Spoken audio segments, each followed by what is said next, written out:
The leads are weak. The leads are weak. The fucking leads are weak. You're weak.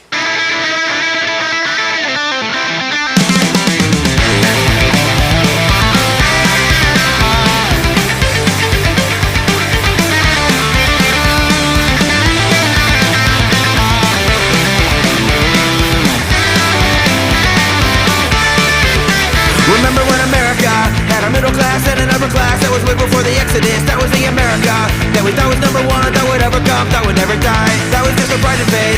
Too better than these sins. I know faith isn't one of them, but it should have been. Cause when things are crumbling, we had no camaraderie, just the face of what would say was so despondent. We call it America.